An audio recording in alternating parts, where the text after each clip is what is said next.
You done? You finished? Fuck out of here. Yo. Listen, guys. Yeah, I guess I am a dream killer. Yeah. First things first. If you got some liquor, pour out some liquor, alcohol, whatever, spirits for Big Scott Hall, aka Razor Ramon. They took him off life support today. They were just waiting for the family to all fly in to pay their last respects before they took him off life support. So yes, one half of the outsiders is gone, and you know, if you're like me, you grew up with the WCW Monday Nitro versus Monday Night Raw wars. This hurts, man. This fucking hurts. You know. So yeah, you know, rest in peace, Razor Ramon.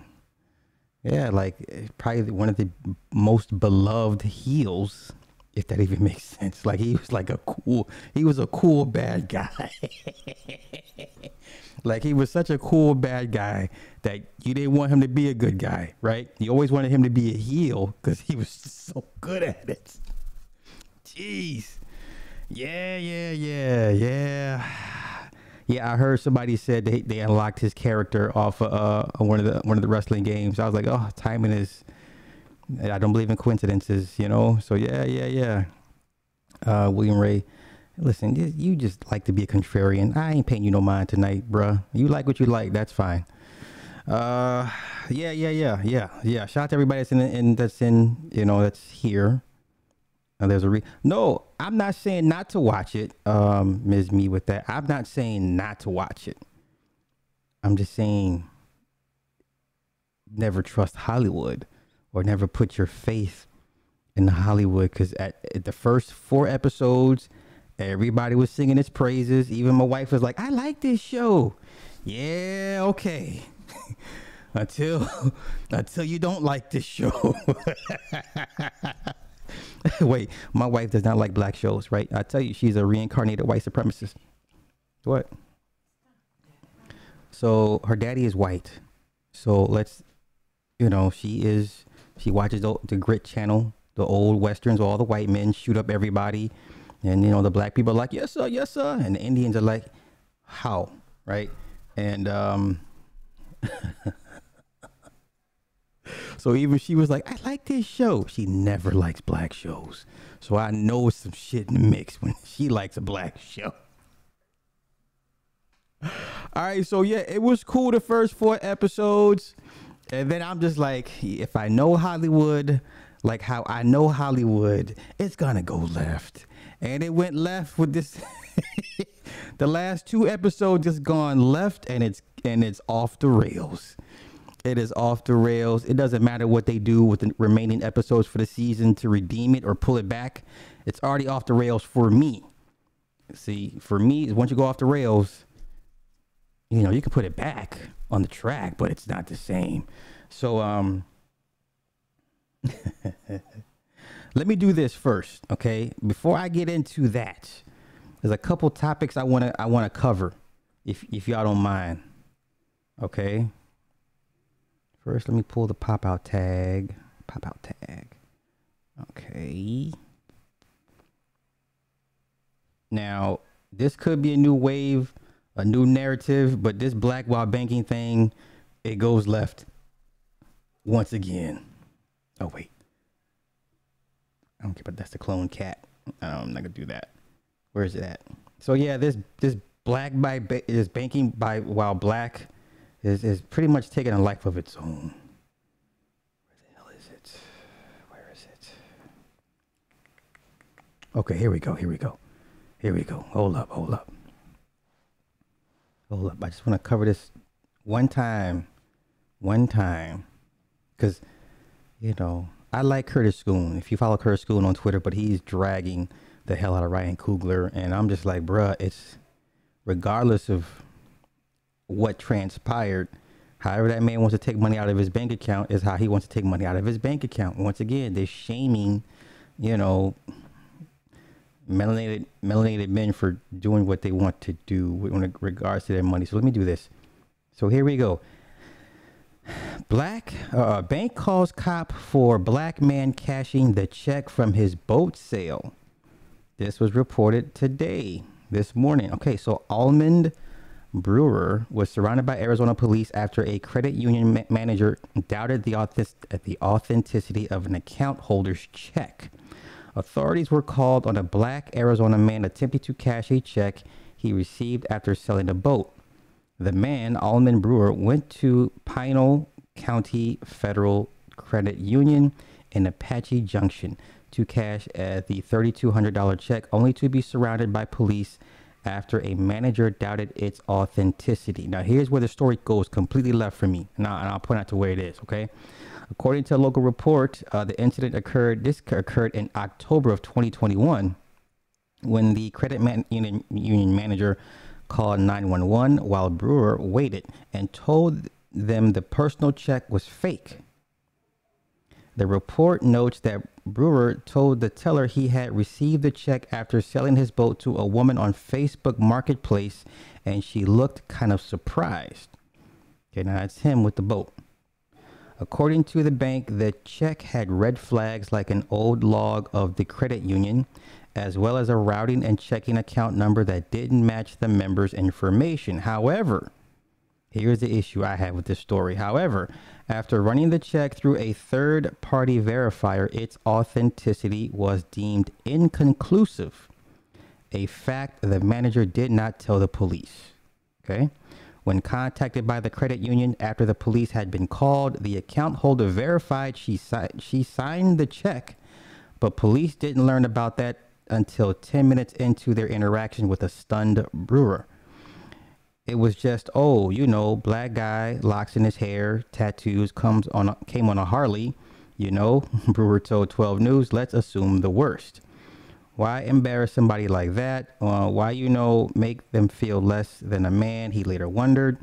In a statement issued in January, Amy Marshall, president and CEO of the Pinal County Federal Credit Union, said that at no time did the staff feel threatened or feel Mr. Brewer was trying to rob the credit union. She noted that the police were already en route when the manager got the verbal check verification from its customer and maintained the staff apologized to both law enforcement officials who responded and to Brewer himself.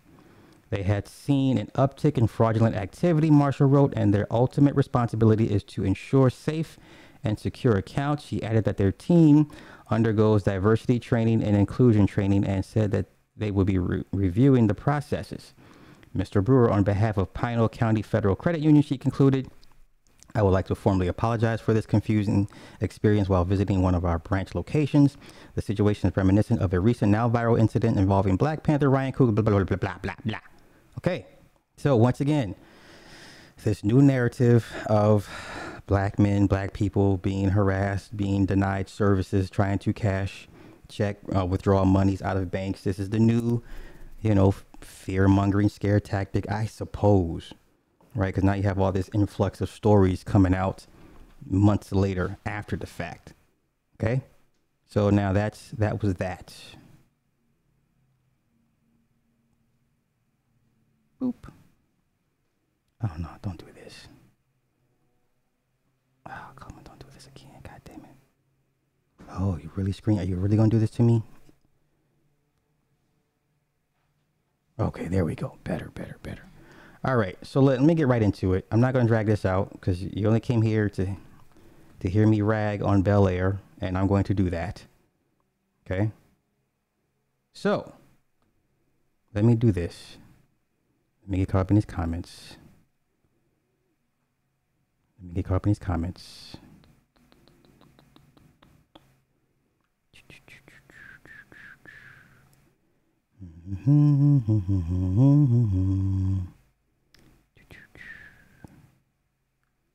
Okay. All right. Oh wow, I'm really behind on the comments. All right. Okay. Yeah, Scott Hall's, he's a big dude. 6'5", 6'6", I believe so. I remember back when he was was it NWA?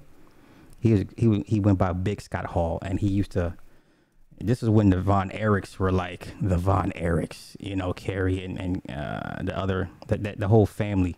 Like he was called, yeah, he was called Big Scott Hall, and he was clearly an American. He didn't have the black hair, you know what I'm saying? So, matter of fact, I believe he was tag team champions with Kurt Hennig a long time ago when they were tag team partners. So, see, I gotta give me a piece of equipment so I can play with my voice. But Nick, and we just had this conversation. I love your tea. Ah, yeah. The person that bought it for me, she's mad at me.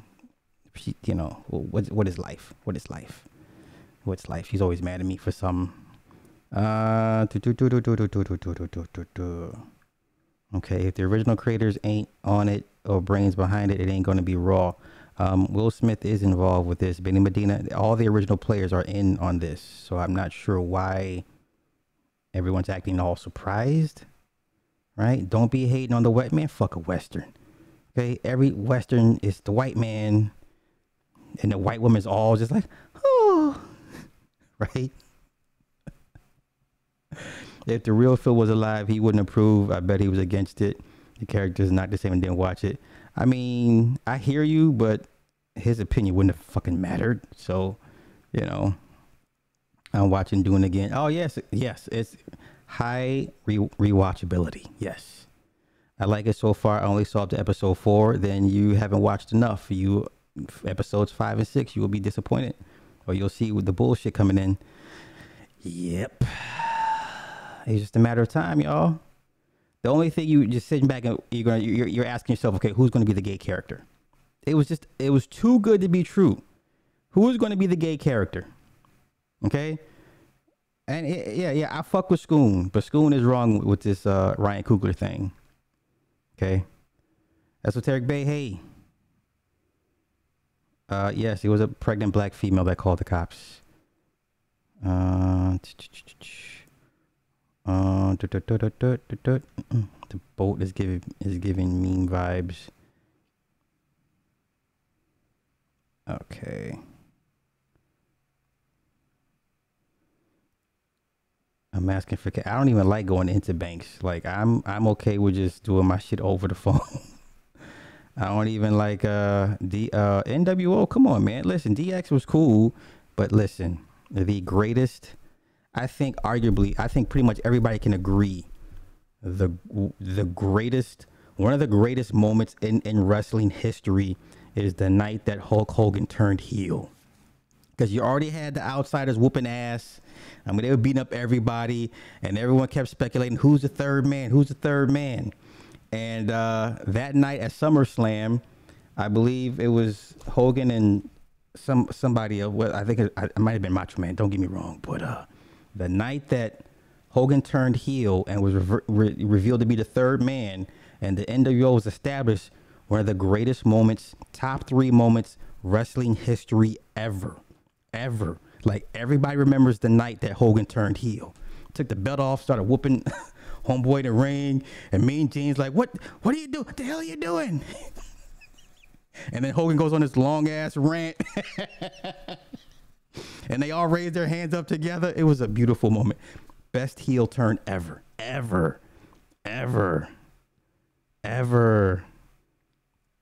Oh no, listen, I'm telling y'all, watch the series.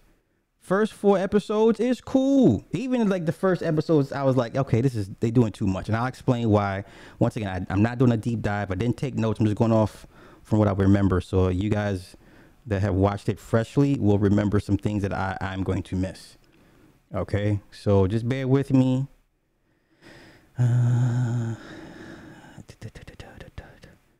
Nope, not the butler. Girl, listen, anything with black, anything, it's got to be shoehorned in. Y'all should be used to this by now. Okay, and I'm gonna get into all the characters.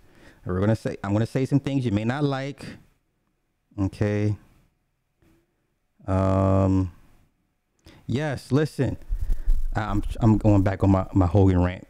That night he turned heel, you had grown men crying. They were throwing trash into the ring. You never seen anything like that before. While Mean Gene's trying to interview Hogan, they're literally throwing cups and towels and trash into the ring. Okay, I've never seen so many white men and young boys crying that night. Okay, you thought Michael Jackson was in the building. These motherfuckers were crying. They were like, Hogan, no. And then you could hear who was the announcer that night? I think it might have been Paul Heyman. I forget who the announcers were. And they're like, the third man's been revealed. Hogan's the third man. You know what? Do I want to pull it up just for nostalgia purposes? I know I'm going to get hit. I'm going to get hit for it, but let me see.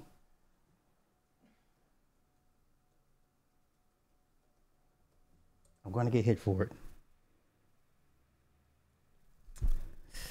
Ooh, it's 6 minutes long. Ooh. I'm going to get hit for it.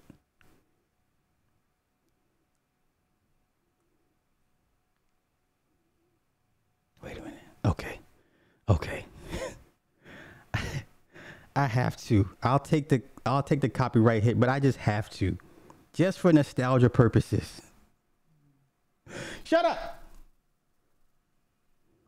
Wife is like, don't do it. I'm going to do it for nostalgia purposes. I'm being a kid again, so y'all just bear with me, okay? But this is the night Hogan turned heel, okay? He's here! Hulk Hogan's here!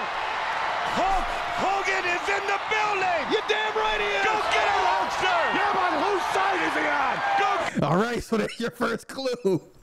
There's your first clue. Whose side is he on?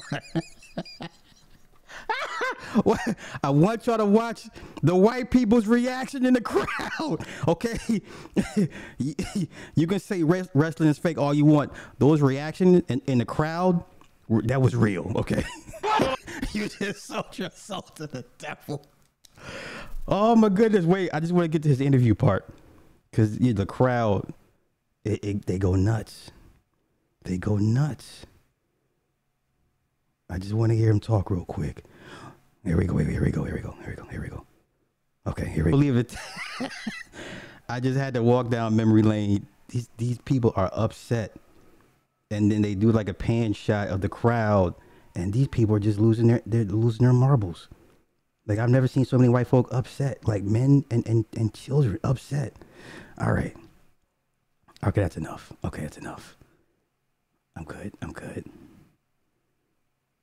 Okay. Wait. Boop. Why is it showing me twice? Don't show me twice. What the fuck? Ah, damn it. Okay, wait a minute.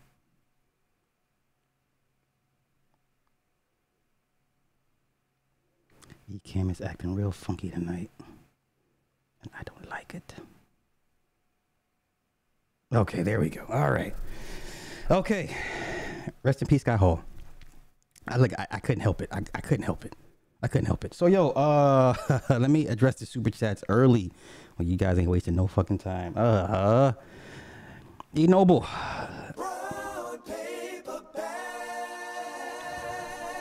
What do you think of Lil Wayne versus Eminem? Oh, that's easy. Wayne all day. Are we kidding?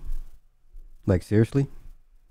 Like, that's Wayne. That's child's play. Are we kidding? That's Wayne.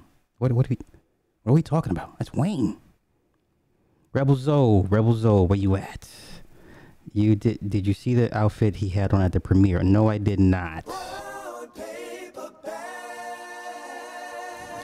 So let me just say this. So we all know how Will had to come through the game through Benny and Quincy. What makes y'all think Jabari didn't have to do anything or anything less similar? So the story kind of writes itself, So, yeah. So let me get to these comments and then we're going to get in. And I'm going to ruin Bel-Air for you guys.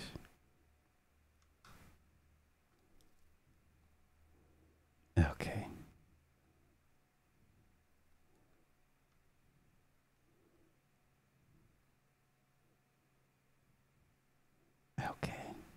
Yeah, everyone thought his career was over. Yeah, greatest heel turn ever. He gave his career another 10 years just off that easily. He had another 10-year run on his career. Hogan became his true self. Yes. Wait, and then the stable grew, and then fucking Dennis Rodman shows up. Oh, hilarious. Good times. Good times. Good times. Yeah, I think more people prefer Hollywood Hogan versus Hulk Hogan. I do. He come out playing the Jimi Hendrix song. What song is it? I forget the name of the song. Voodoo Child, right? Better have this same energy when we lose Booker T.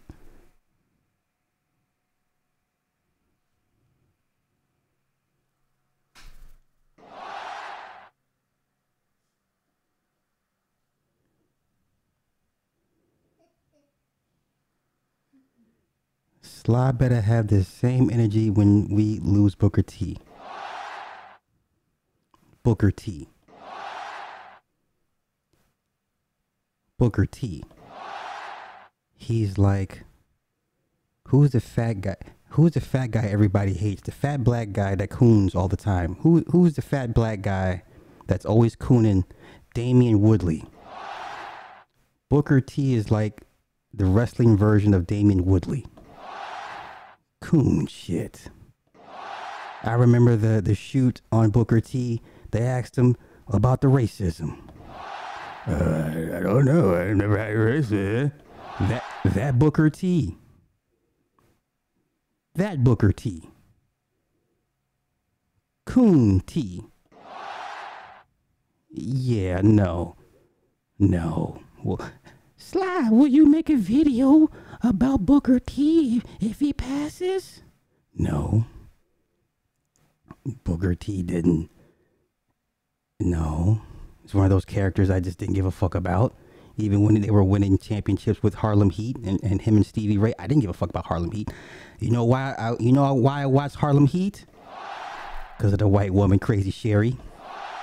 the white woman.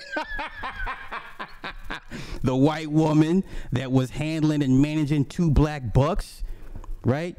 Outside of that, you didn't give a fuck about no Harlem Heat. What was her name? Sherry, right? Sinister Sherry or some shit? Yeah. No. Won't be the same energy with Booker T. Sorry, not sorry.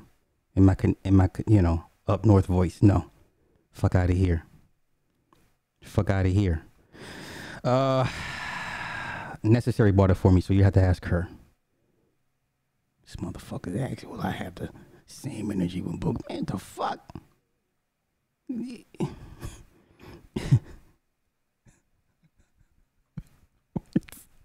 Biggie from the New Day got his neck broken last day. Oh shit. Could be over. He's done. Well, you know what? Edge came back. Edge broke his neck and he's back. So anything's possible. Eric Bischoff said Scott Hall came up with the name. Oh, okay. Yeah, Booker T will never be remembered for anything as great as what Scott Hall. It's not even about race at this point, y'all. It's not even about race. Okay. Wait, y'all talking about this Eminem shit on Pick the World with, man, fuck the world. Niggas know Wayne all day, twice on Sunday. It's not even. Okay, Wayne is good. Y'all go ahead and get her old girl up out of here. Somebody got time today. I like Big E. I like his energy. Leave Big E alone. Why did Tom Brady come out of retirement? I would ask, run the numbers. So run the numbers. Run the numbers in between the day he announced his retirement versus the day he re-announced his unretirement, and start playing with the numbers that way. Okay. I would say more, but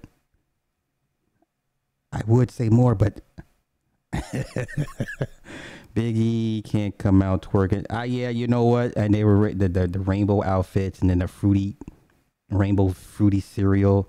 Yeah, them niggas. I like his energy though. I like his energy. That's all I'm saying. What?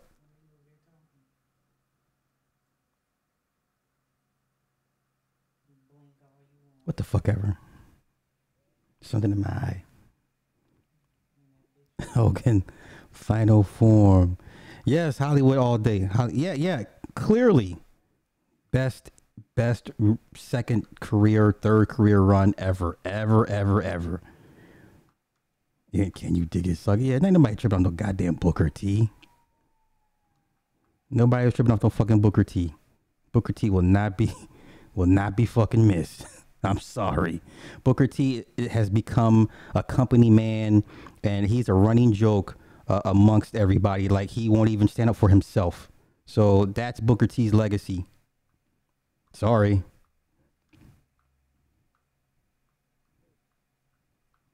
Coco beware. 5 times.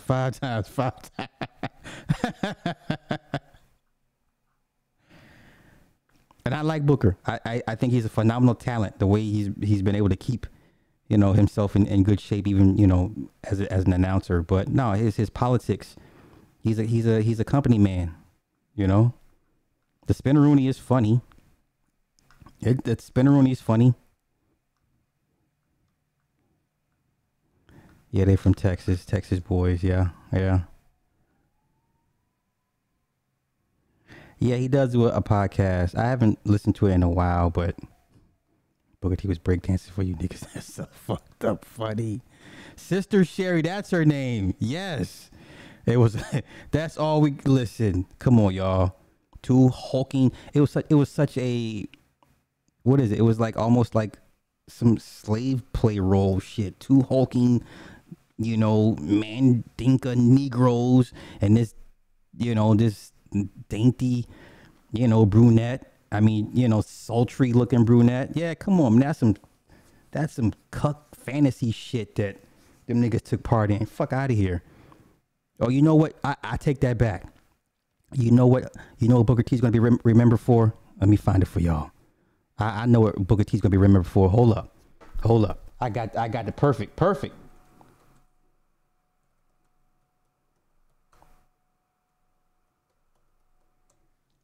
Booker T will always be remembered for this. Hold up. I'll find it for you.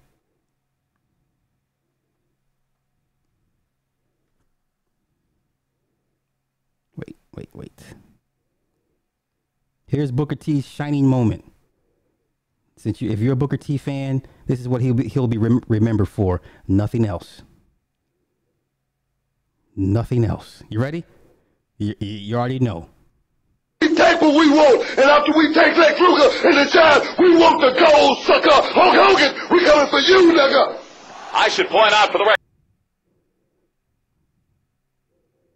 We coming for you, nigga. I'm sorry, Booker T. Who are you talking? Who are you talking about? Hulk Hogan, we coming for you, nigga. But Booker T, Hulk Hogan, maybe I misheard you. Maybe it's not you, it's me. Let's try that again. Hulk Hogan, we coming for you, nigga. No, I clearly am mishearing you because I know you didn't call Hulk Hogan what I thought you called him. Hulk Hogan, we coming for you, nigga. Yeah, that Booker T. That's what y'all talking about. Oh, okay. Osama, are the rumors about Quincy Jones' initiation true, brother? Here's what I've learned. Wait, let me pull back this. Wait a minute. Here's what I've learned. This is why I no longer go around trying to tell people things. Listen, the majority of you people, and I mean you people respectfully, I just think y'all like to keep your head in the sand about certain things and how things really work in this world when it comes to certain types of mediums. And you know what I'm saying? Like I think y'all I think you guys really just don't want to shatter your reality, and by accepting what we've all told people, what former artists have come and told you, former managers, former producers. God, I mean, if John Todd didn't teach you anything, I don't know what else to tell you. And I'm not you, Osama, but I'm just saying people in general that still ask these questions is like, you know what? This is just not for you. It's okay. You don't have to believe or accept or acknowledge, you know what I'm saying, certain proclivities and things that people have to, even goofball Doggy Diamonds, those C-listers come in and spill their guts about what they had to do and all this and that. So if you have to ask, that's my best response to that, because I find the majority of people do not want their realities, they'll want their comfort disturbed. Okay, somehow people still believe you can be a billionaire, a black billionaire, and through hard work and dedication. That's fine. I'm not here to tell you any different. If that's what you believe, then it's not in my place to disturb your reality. Okay?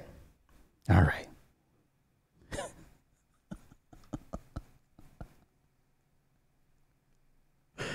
All right. So let me get up in these comments, and then we're going to get into Bel-Air. Hold up, Osama. Did I get all your super chats? I think I did.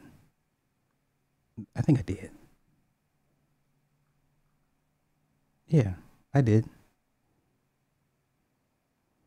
Did you watch any indie wrestling promotions?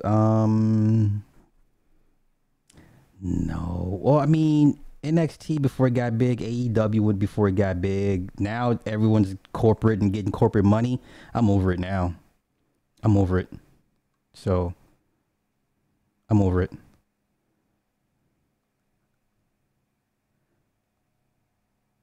But,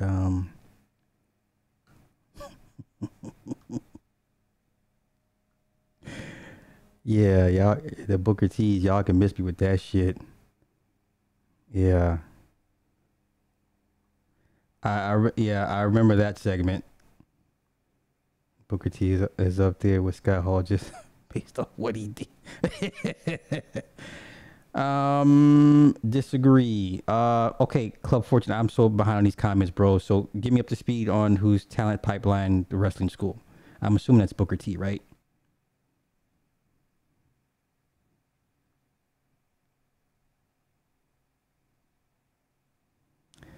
See, and like I said, I listened to all the wrestling podcasts, Jericho, a couple of other guys, and you know the consensus. I mean, not just wrestlers, but the consensus is like Booker T's a company guy, and he'll say anything, you know, to keep a check coming, you know, and that's his business. That's his business. Come on, let's be honest. Y'all didn't feel weird when y'all used to watch Harlem Heat come out with Sister Sherry. Nobody felt weird. Even as a kid, y'all knew, like, huh, what is this? What, this white woman and these two hulking black men, right? Nobody felt it. Even as a child, you understood this is off. I can't explain it. I can't express it. It doesn't sit right with my spirit, my little baby child spirit, okay? Diamond Dallas Page. I like DDP.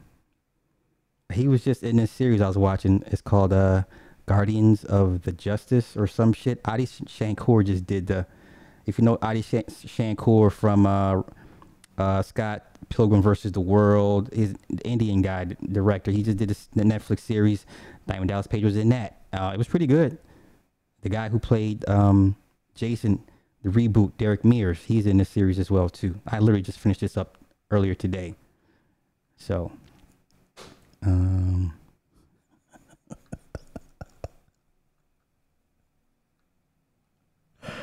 all right. I'm almost caught up. Y'all just forgive me. The only wrestler I care about is Andre the Giant. His story was sad. Oh my gosh. Yo, you know a story is sad when Vince is crying. Because we're all watching the 30 for 30 Andre the Giant, and then Vince is tearing up. I'm just like, you know it's bad if Vince is crying. You know Vince is bad. It's bad when Vince is crying. But Sly says, "Your daddy black." What you mean, you people? I call it what they is. Fuck it. Yeah, hey, listen. I'm not here to disturb anybody's reality. That's not my job. That's not my job. You know, I'm not here to challenge people's perceptions of reality. That's not, I don't get off on that. I don't.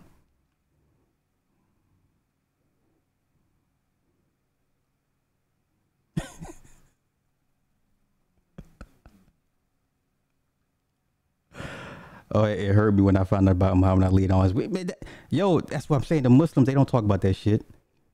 They say nothing about that. They always skirt over that issue, you know, but it is what it is. Okay, what's wrong with Bel-Air? I'm going to tell you what's wrong with it. All right. All right. Okay. Okay. I like AEW, but like I said, once the corporate money comes in, you know. Okay. All right, we're going to get into it. We're going to get into it. We're going to get into it. We're going to get into it. Okay, thank you. You knew as a child, even a teen, you saw this white woman walking down the aisle with these two big black men. Something, it didn't sit right.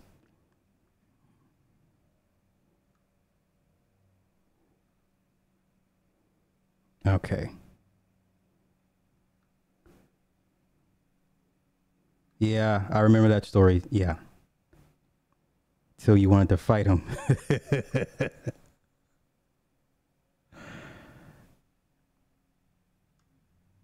Okay. All right. All right, here we go. Bel-Air. Okay, this is the grounded version, the reality. It's a more grounded reality version of Bel-Air. Fine. Okay, so I'm going to list all the characters and the issues with each and every one of these characters. Let's start with Will. Okay, we all know his backstory, but now in this series, he is so sheltered, right? He's all about, yo, Philly, Philly, Philly. And me and the wife are like, nobody's this close-minded. Okay, this kid is too smart. Okay, he's on his way to be in academia because he gets high marks. Okay, so a kid this smart, this intelligent, could not be this so loyal to the hood. It makes no sense, right? Now I'm not saying it doesn't happen, but to be so, I can't leave Philly, like Philly's my hood. I rep Philly, Philly, Philly, and everywhere he goes, it's like he's Creed. Okay, everywhere he go, he's fucking Creed. He's a high school kid. He's Creed, right? So everyone knows, oh, it's Will, it's Will, it's Will. And then there's this mantra that his mother instilled in him about his crown. When his crown is ready, or when he's ready to wear his crown, it'll appear. That's why you see the crown and the logo of Bel-Air. If anybody caught that, so she will always give this mantra about when you're ready for your crown, it'll appear.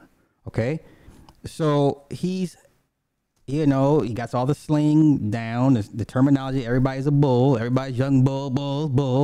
Young bull, that bull. And I'm just like, God damn, okay, whatever. Dirt bikes and shit, it's Philly. Philly cheesesteak, Philly, all right? Freeway, Philly. When the cops come around and okay, Philly, we get it. But for this kid to be so smart and to be so this sheltered and locked into this radius of this city, right? It was a problem for me, right? Because I mean, he's like Philly, do or die.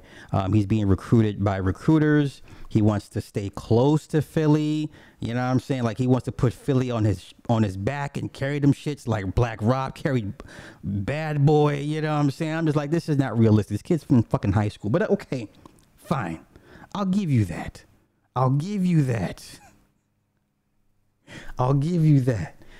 So then, the whole situation where he had to leave. Now, this is the biggest plot hole in this entire series. Okay, his former friend, They all play basketball together, right? And you know how it is when you all grow up together playing basketball on teams, some kind of fall by the wayside. Okay, so it's just him and Trey. There was a third guy, I forget his name. And so he's a drug dealer now. He's a dope boy. So they cross paths, and you know, he's like, yo, you know, if I was still on the team, I'd be the man. And Will's like, no, nigga, I'm the man. So, you know, Will talks his smack, whatever. He's like, yo, come to this park. Right? This is like the version of the episode in the comedic version when they're like when Carlton and Will went to MacArthur Park. Okay, but okay. So Trey and Will go to the park to meet the play b-ball. The wages are, so the drug dealer, what's his name? Rashad Denton, right? The big bull, right? He's like, yo, if you beat me, I'll give you 2 racks. But if you lose to me, you gotta come work for me.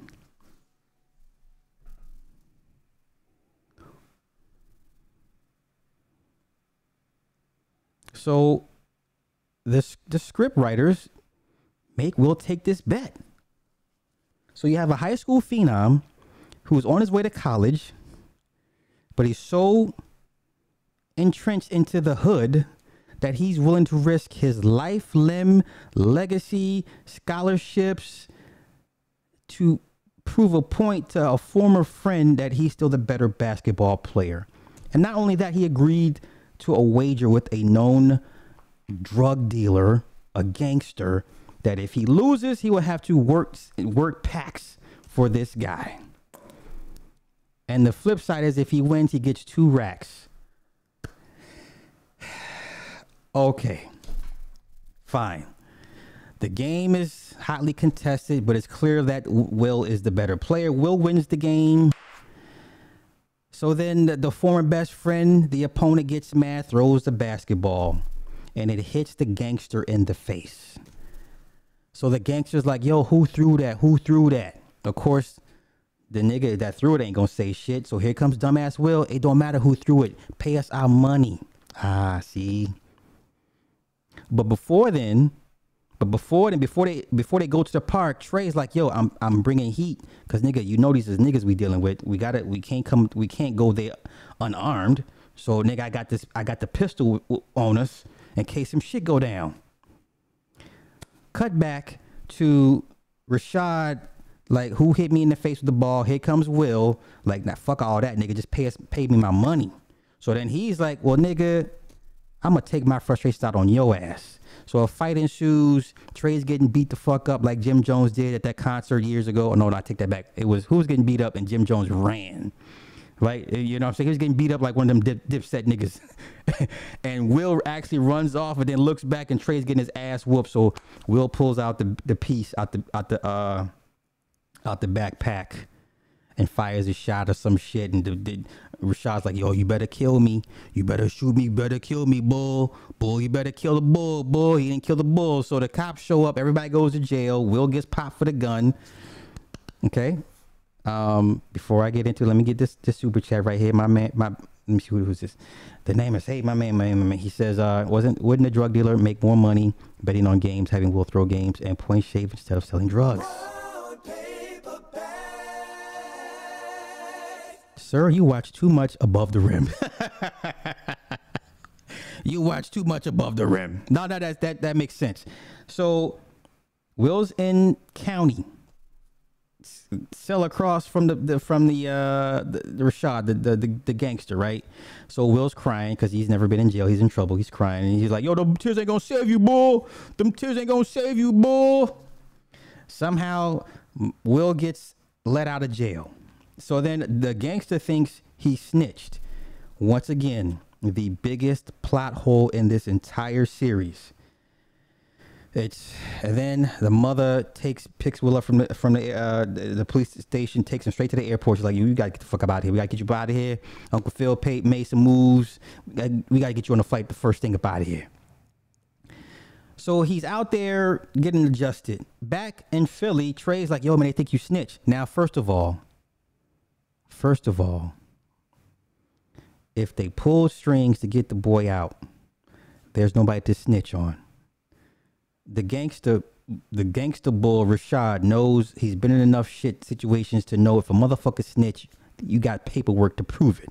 So there's this whole narrative that Will snitched on the gangster to get out, which makes no sense. Stupid plot hole. That is lazy writing. I'm nitpicking, but it's very lazy writing.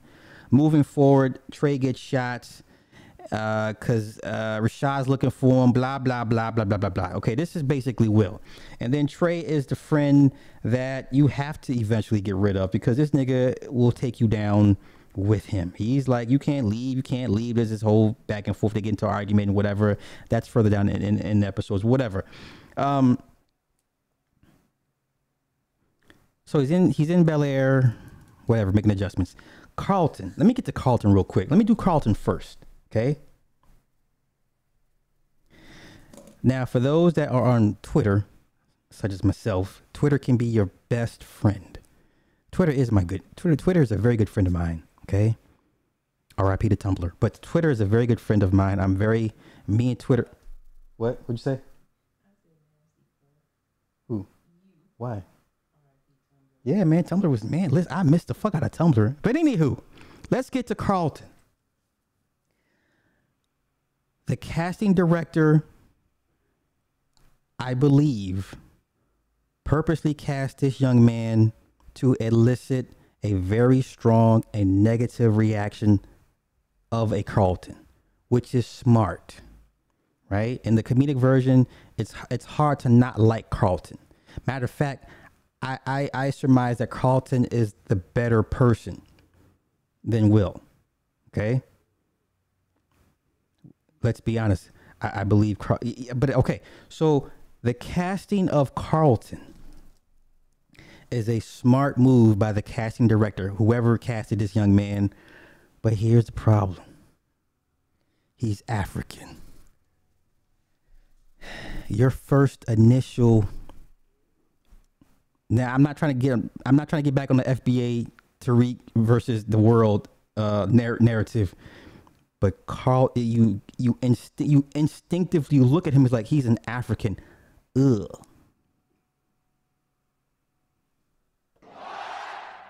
When you first look at Carlton, okay, I'm not capping, man or woman, when you first watch this series and you look at Carlton, you're like, ugh.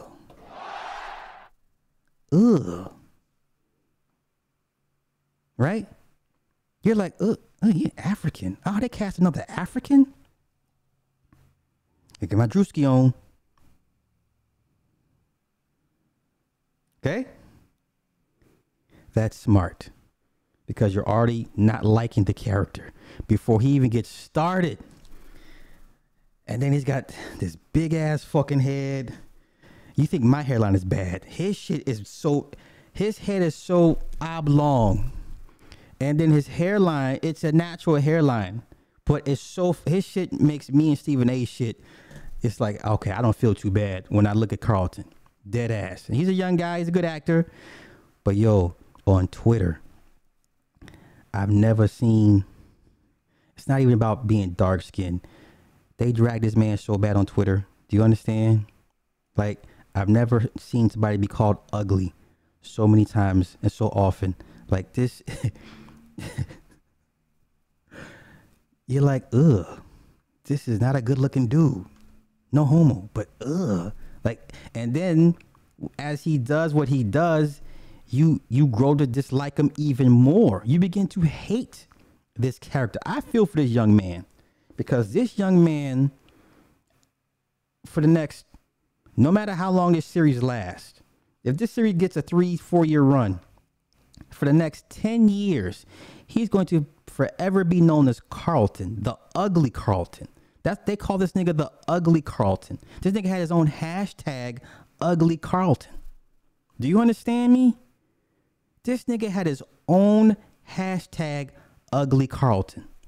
This man, you know how some characters play their characters so well, you just typecast them, and if you met them in person, I fucking hate you, dude. What you did in this episode? And he's like, wait a minute, I'm just an actor, okay? Hashtag ugly Carlton. I shit you not, okay? And then he has a drug problem. This motherfucker snorts Xanax. Not pill pop. He snorts Xanax. So he already, and then he has these identity issues, right? So he's a Booker T. He's a Booker T. He finds his place in white society. He's comfortable there. He plays lacrosse, and his best friend is white, the little preppy white kid, whatever the case may be. So everything you want to hate about Carlton, you will hate this character. Like I said, no diss to the actor, but y'all, I'm telling y'all right now, first thing you say is, ugh.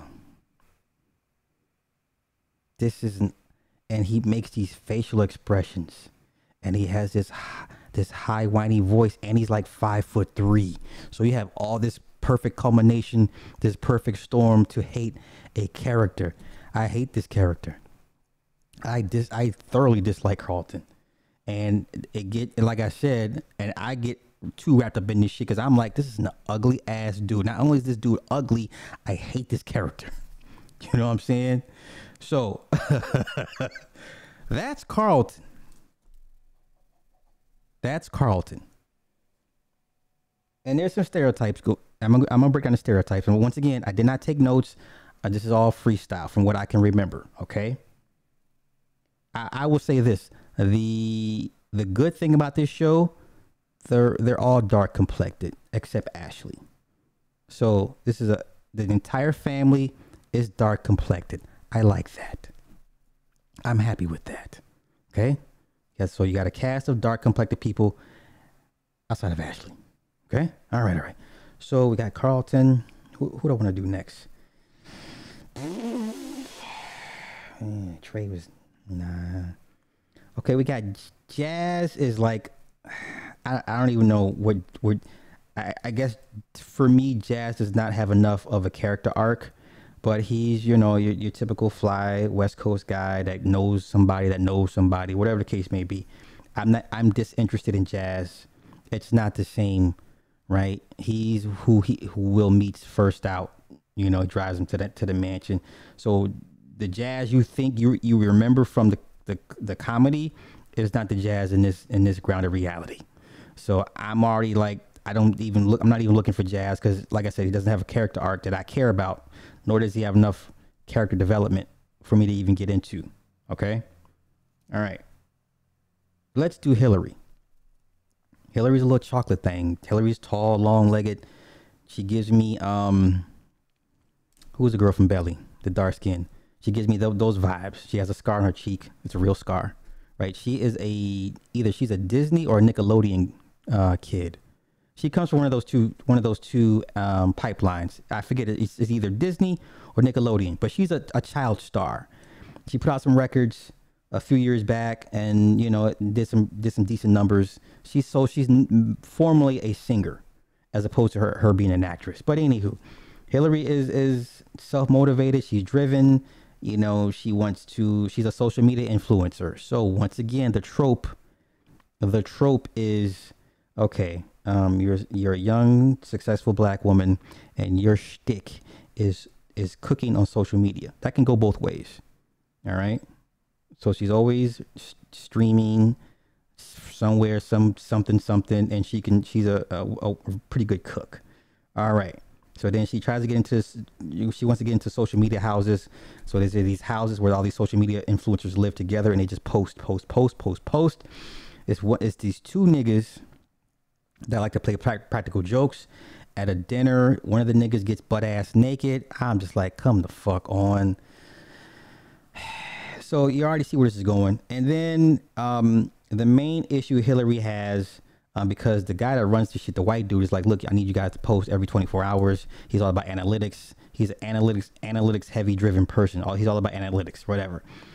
So what ends up happening with Hillary, because she's so like, I want to be known for me and my skill set. She rejects her mother's helps, all of her mother's sorority friends. She rejects all their helps because she wants to do it on her own. Cool, fine. So what comes out with Hillary as in the current episode, whatever the case may be. So, she's cooking for her mother's shindig, right? And then the Kylo, the head owner's like, yo, you got 3 hours to post. You got 2 hours to post. If you don't post, you're gonna lose 3% of the algorithm. So he's all about algorithm numbers and engagements, all this YouTube shit analytics that we're into. So then she records herself in a lingerie cooking. She's like, I'm gonna do this flambe, broiled some shit, and she cooks something while basically in a pink lingerie, right? So now, as her being the daughter of an attorney, I don't understand why she didn't read the terms and conditions of her contract with the social media influencer the host, right? Because all content is property of his company, the social media company, right? Because it took the white chick, the dyke, to tell her, yo, don't you know everything you post in here, it belongs to him. As the daughter of an attorney, she should have known that, discovered that, had her dad look at the contract. Hey, daddy, here, look, read this for me. What does it tell? What does it say? Right? Whatever. So then Kylo gets the footage. She never released the footage. She never, but it belongs to him. He does the cut edits. It turns into some sexy cooking. There's like Miracle Whip, whipped cream, and she's licking it off all sexy and shit. And there's these crop shots of her breast and these slow pan out shots and the slow motion shots. And it's more about this. And she's just oozing sex while she's cooking really sexily. So she's pissed. She's like, oh my God, no, I didn't want to be known like this. No. So she finally she takes Jazz to go with her because she's pissed. She wants backup. Her and Jazz have been feeling each other, whatever. She helps Jazz get on social media, on IG, because he runs a record store. Okay. She takes Jazz, says, Jazz, I need some backup. Come with me so we can go cuss this evil white man out. He's like, who? She gets there. He's like, hey, Hillary, I'm sorry. It wasn't my part of the edits. I wasn't trying to do that, but hey, your algorithm's up. You're up 6%. So then this black couple was like, hey girl, I saw you cooking. You're thirsty. It's called thirsty cooking or some shit. I saw you thirsty cooking, girl. I love that shit. We need more shit like that. Black woman, big black woman with her guy. It's like, yeah, we need more thirsty cooking. And then the white dude's like, see, they like it. And Jazz is like, nah, man, fuck that. Delete the footage. Jazz is a writer. He's like, no, delete the footage. Now, he's a little short dude, too. He's like my height. Because, clearly she's 5'10", 5'11" in real life, right? The character that plays her. And this Jazz dude is clearly 5'4", 5'5". So he's like, yeah, man, delete the footage. And he's like, well, I will, but Hillary, this is your analytics, and, it's not going to be the everyday thing. So what does Hillary do? She says, well, Jazz, it doesn't seem like it's so bad. So, bitch, you mean to tell me all this time you wanted to get it on your own and not be typecast and stereotyped and objectified and sexualized, and then now you change your mind? Okay, so she did all that to say, you know what, we're gonna ride this out. Jazz is pissed. He's like, I'm ready to go. Right? Okay, so that's Hillary. Okay, we're going to get to Ashley. Ashley's like 2 minutes. Ashley's 12 years old. She likes girls. Ashley is 12 years old. She likes girls. There's a little Mexican girl named Luisa. She's asking Hillary, I like somebody. Hillary's like, oh my God, your first crush. Oh my God, who is it? Well, I don't know if they like me, but so at the house shindig party of some sorts, right? She it comes to find out, this is a play off the comedic version when one of Ashley's little white girl friends was in love with Will. So the girl that Ashley likes is in love with Will.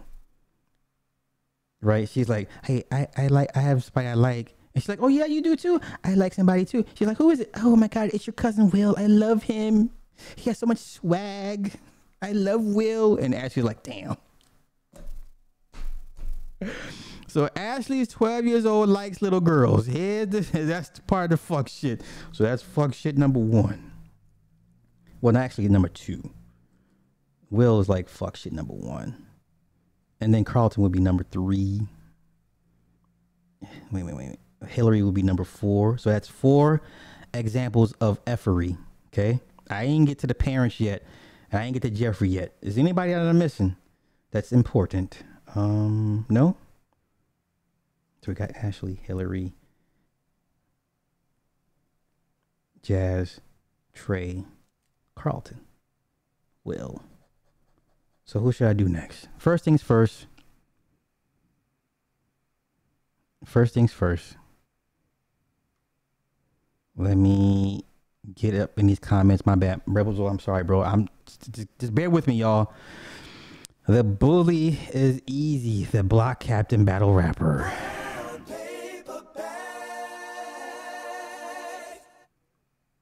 Okay. It's a huge plot hole. I'm not gonna say it's trash. I'm not gonna say it's trash. Trent Battle, what do you say, sir? You say, thanks for keeping me from wasting my time. Slide makes no sense to take the original show to this. Hear me out. I'm not saying to not watch it. I'm just saying this is my takeaway from it. Because I, too, just like everybody else, had high hopes. I thought for a fleeting moment they were not going to insert some nonsense. And I should have known better because it's Hollywood, y'all. So I'm not saying not to watch it. Is it a good series? Yes. Is it a great series? No. It's too early to tell. It sits at 56% at Rotten Tomatoes. So if you're into analytics and cinema score and all that good stuff, it currently sits at 56% on Rotten Tomatoes. People forget the first 2 weeks, they were trashing this show. They were trashing it badly. Okay. All right. Once again, I'm not telling anybody to not watch this. I'm just saying this is what to look out for. Okay. I'm not here to tell you to do anything. I would tell you, if you want to see dark complected people in a mainly positive light, then yes, this is the show for you. Okay, it's something to it. It would help break up the dichotomy of whitewashed TV shows. If you're tired of watching drug dealers like Tommy and Snowfall, then this is a nice deviation from that. Okay. All right. Okay. I'm just want to get to the comments about Carlton. No, this version of Carlton is a piece of crap. And then there's this love triangle between him, Lisa, and Will, right? And then Lisa is the daughter of a police chief that wants to run against Uncle Phil for DA. That's a whole situation right there. I don't really care for Lisa like that. Okay, you know what? I'll do Lisa first, then I'll get into Jeffrey. Okay? But let me do this first. Most of the cast is not FBA. Correct. That is correct. That is correct. Carlton is the worst. Joel Love. Damn it. Oh, Lord have mercy. I'm so sorry. My mom had that ugly reaction. I'm telling you, man, like he's not easy on the eyes. Amber, thank you for the cash.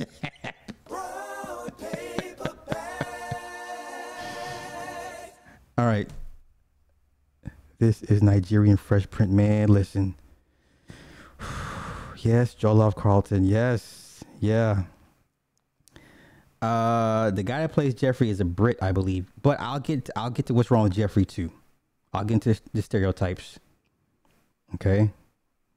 Don't worry, guys. I'm gonna walk it down. Just give me a moment. What do I think about New Jack from ECW? I like New Jack. He's gonna do well. He should do well. Looks like an everyday black geek. No, the fuck he does. Listen, I don't know what your scope of vision is, because clearly it's not 2020 for you to say. Didn't know he was African. He looks like your everyday black geek. No, the fuck he doesn't. He's clearly African, bro. I don't know what you. I actually like this spinoff. Okay, that's good, good, good. I mean, you'll find something to like about it. Cheetah.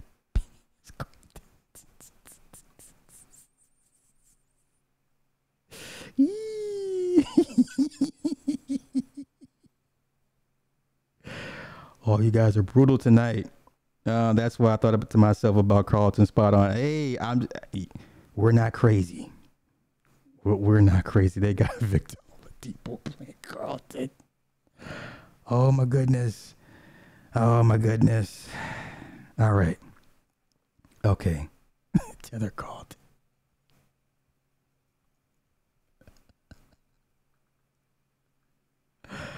All right. Just bear with me. I want everybody's comments to be highlighted because when I go back to watch, I just like to laugh and look at the replays myself just for the comments. Just for the comments. Because y'all be cutting up in the chat and I can't see because I'm too focused on what's going on in front of me. Okay? Don't let Tariq... She realized my new Carlton.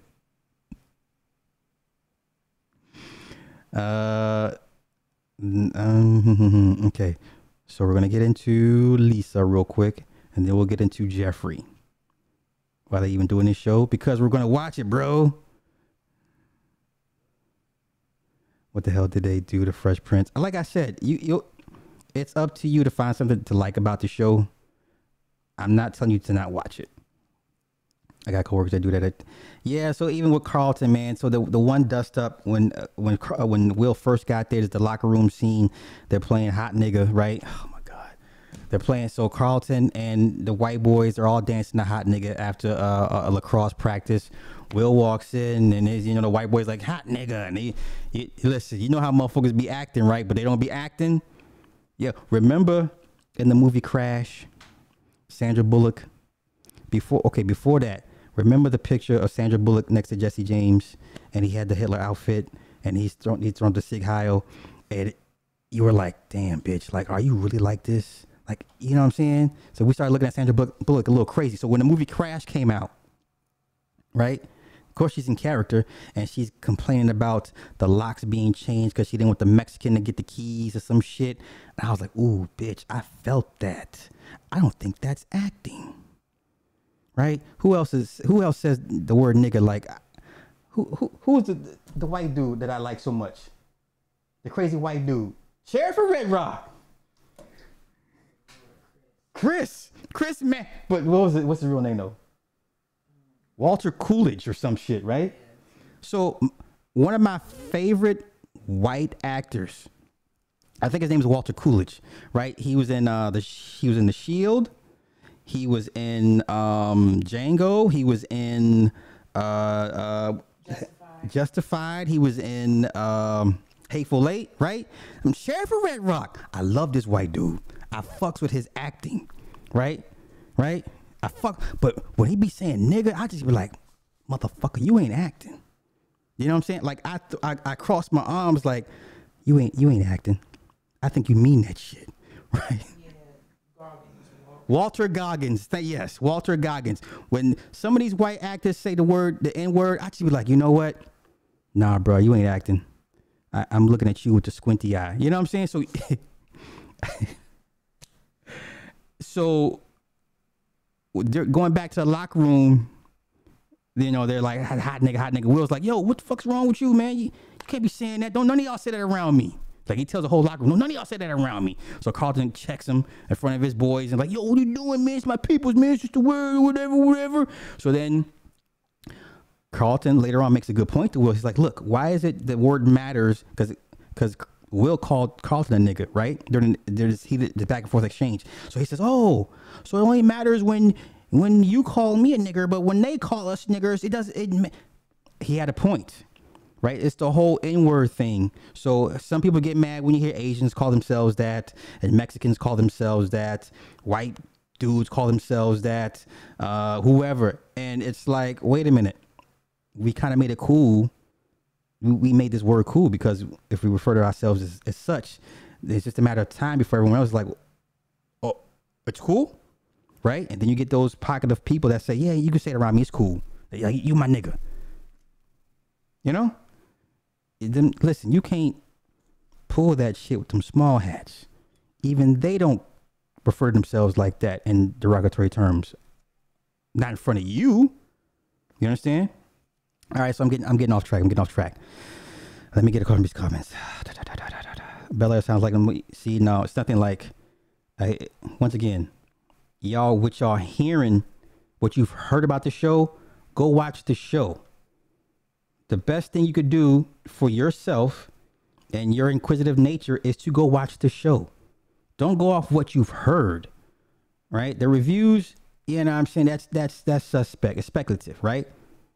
But if you want to watch a black show with an intact black family, an intact wealthy black family, go watch the show. Is it perfect? No. Do they always put agendas in it? Yes. But am I going to let that ruin my overall viewing experience? No. I take what applies to me and I leave the rest alone.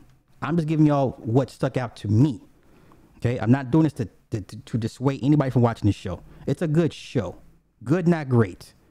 Okay, yeah, Bel-Air Carlton is what Carlton would be in reality. Yes, exactly. Okay, I'm not going to watch it.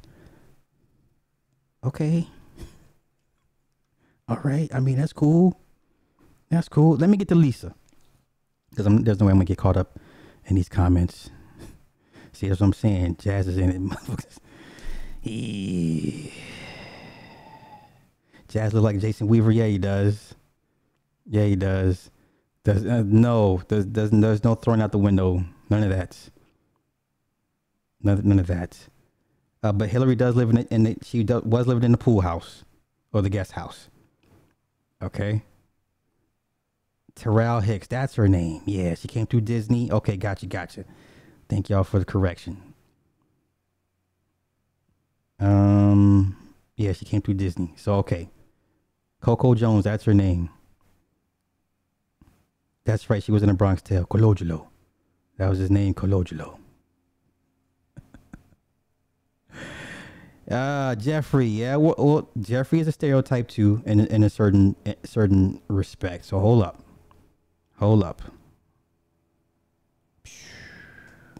Man, you guys are deep in this motherfucker tonight. Fuck it, I'll catch up the comments later. Okay, so Lisa is the son of the current chief of police, LA chief of police. Okay. Now, it was exposed in episode, was that 5 or 6? You ain't paying attention. So, there's this shindig. So, Lisa's mom, before she died, and Aunt Viv were really tight. Really tight. So, Lisa's like an extended family member to the Bankses. And there's one point where even Viv and Phil were like, hey, Will, we see you and Lisa are cool, but Lisa's like family to us. Don't fuck this up. She's like family to us. Okay, her and Carlton had broke up. Plus that whole love triangle thing, right?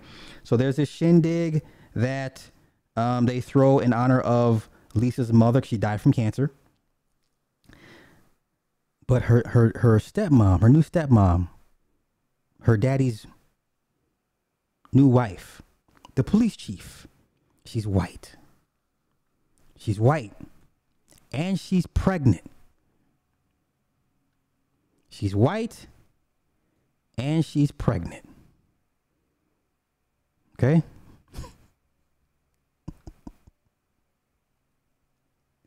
So Lisa is feeling a certain way.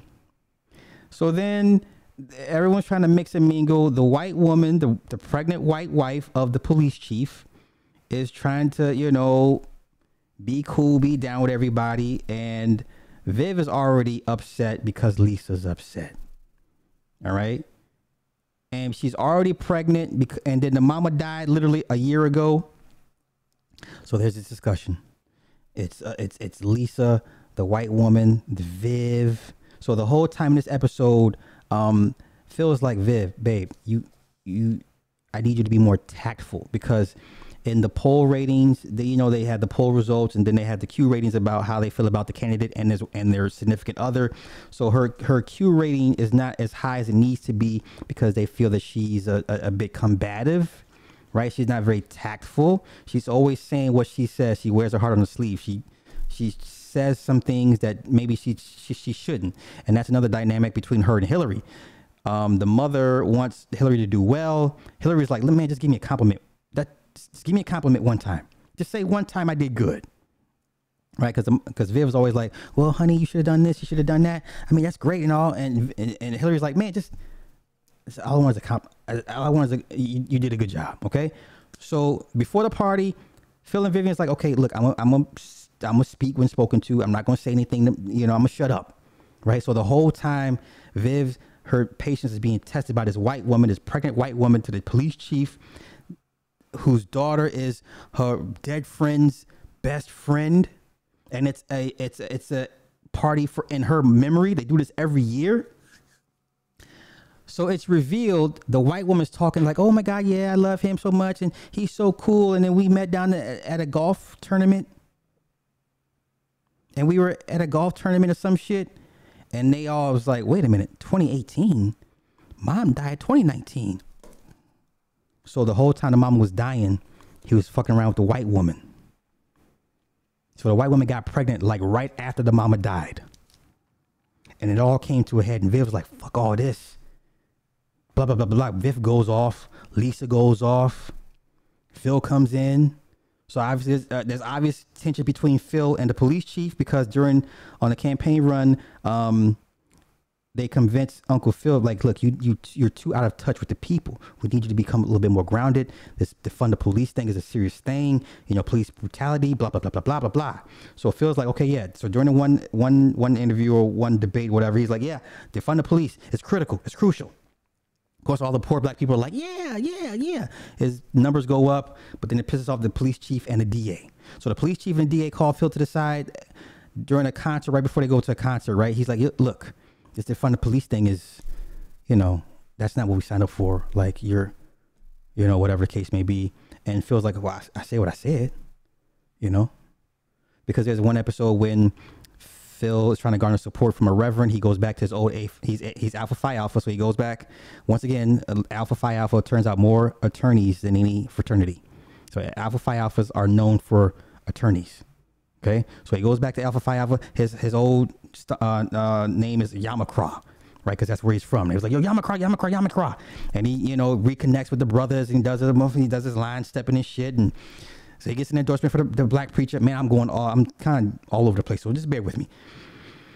So Lisa, son of the black police chief, the black police chief now decides he wants to run against Uncle Phil for DA. Okay. Whose stepmama is a pregnant white woman whose mama died a year prior. Okay. So Lisa appears to have her head on straight considering all the things she's going through. Her and Will are bonding. They're trying to find a way to break it to Carlton very nicely that, hey, because Carlton Carlton found out through Trey, him being drunk, the real reason that Will is out there, the fight, the gun, all this extra shit, the nigga looking for him, whatever the case, Rashad. Okay. So Trey tells Carlton this, and then Carlton uses over Will. So he's like, yeah, I'm a snitch if you don't leave Lisa alone. But in the same instance, Uncle Phil made Carlton promise not to tell anybody. So who's Carlton going to snitch to? Second plot hole. Plot hole number 2. All right.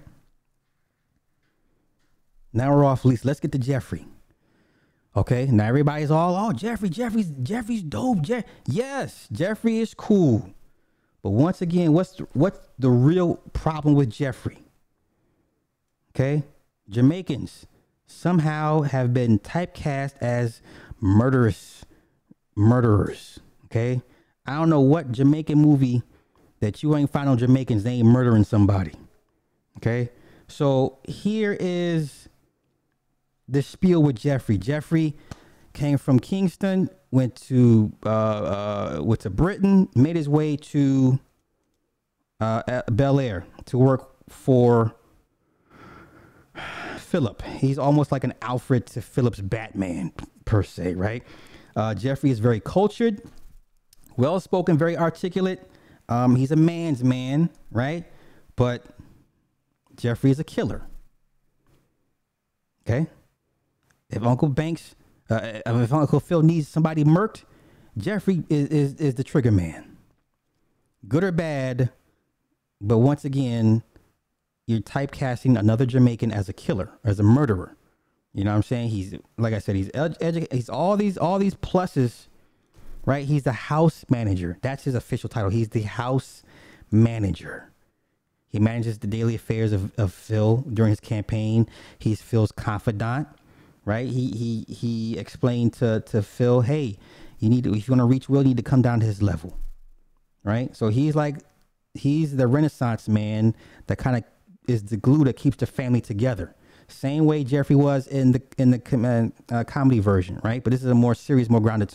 So when Rashad found out where Will lived, because Will went viral because he's on the basketball team and he had a game-winning shot. He goes viral. Rashad's like, oh, yo, I found a young bull. I found you. Now, mind you, Rashad still believes Will snitched when there's no paperwork to say he did. The motherfucker got out of jail and was gone cross country. There's no snitching involved. You know what I'm saying? So Jeffrey has surveillance. He finds out that Rashad knows where Will lives. He lets Phil know, hey, Rashad Denton, I got it. I got it taken care of. Cool. Come to find out, Rashad was murdered in a strip club in Philly. Okay. All right.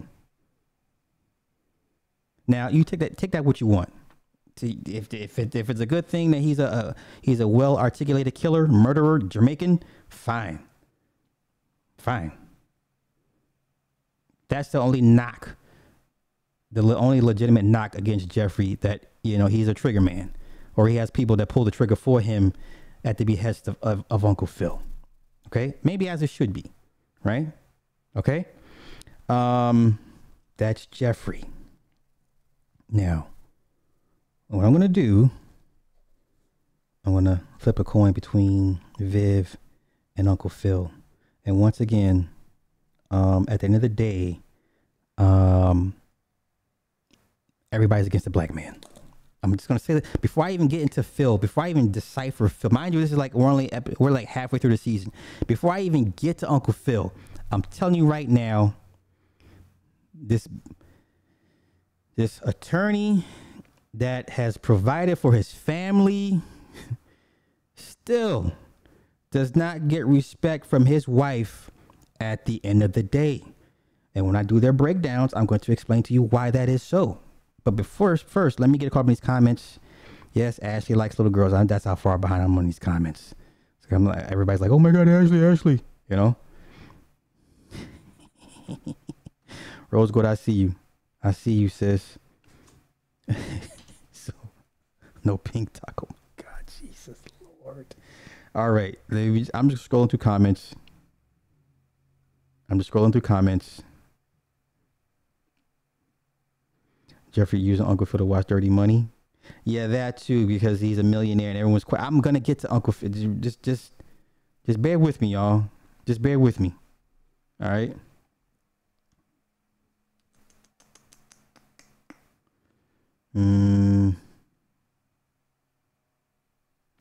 I need to get back to Yellow Jackets. Yeah, that's a great show. Yeah, people sleeping on Yellow Jackets. Okay.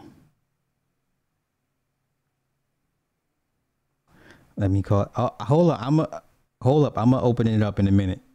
So let me do my thing real quick. I don't like this Carlton. He is mean and ugly.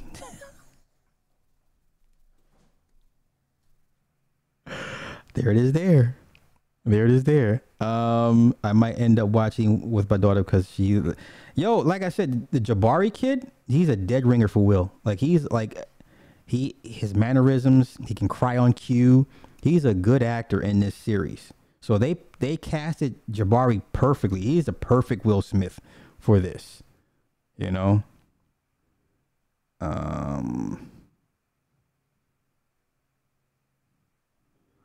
Yeah, you got to keep in mind, these are still 15, 16-year-olds. Yeah.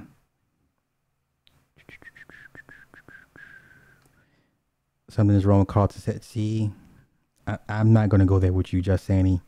I'm not going to go there with you. I'm not going there with y'all. Y'all going to hell. Okay? All y'all going to hell. Not Jamaican, Nigerian. No, he said in his backstory briefly that he's from Kingston. He went to Britain and he moved to the U.S. Right? I'm just saying, it's always like the Jamaican is the killer. Like, and I get it. We all watch Shadas and Belly and shit. Now I ain't saying they don't do, they ain't putting in work, but I'm just like, you know. Okay, now I'm just catching on the Walter Goggins comments. I'm so fucking behind. What is that? Yeah. Give it here. B, I ain't playing. Give me the goddamn. Play too much.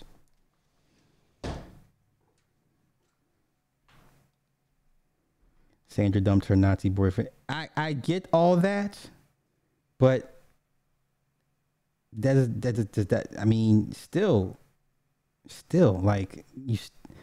That's not good enough. That's no excuse. Like you're making it seem like it makes everything okay, and it's like, nah, that ain't. You know, she is German after all, so let's not play that fucking game. Okay.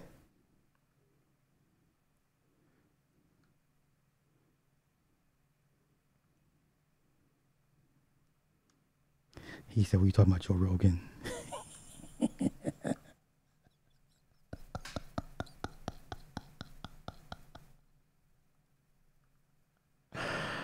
Ah, shit, y'all hell at these comments. I'm so sorry, y'all.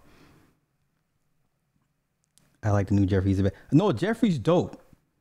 Jeffrey's dope, and maybe he should be the trigger man. Maybe I guess it's a cool thing that he's a trigger man. That's the only legitimate knock I have against him. And the second minor issue, you never see him with a woman. Okay, just keep in mind, you never see Jeffrey with a woman. Okay, I'm not saying it's important, but I'm just saying.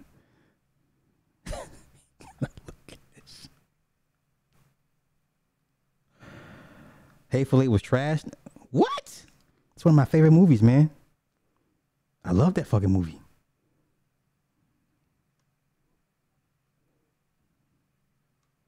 Okay. I like the first episode so much I subscribed to Peacock.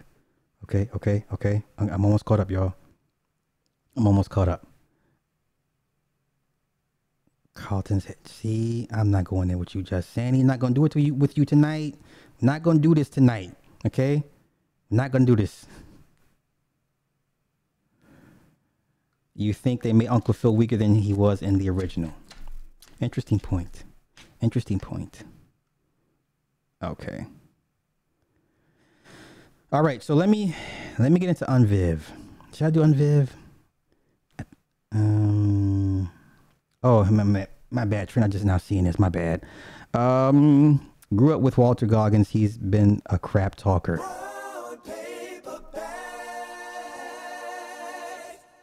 I could see that. I think he's a phenomenal actor, but yeah, it's just one of those. It's like, man, you saying that shit a little too good. You know what I'm saying? Okay, he's not a hitman, but he's a head of security and a security network that spans across the nation. Looks out for, bruh. At the end of the day, he's still a trigger man. So okay, we can speculate he learned how to kill in Kingston and refine his skills in Britain. Is that fair enough? Come on, man, you're doing too much.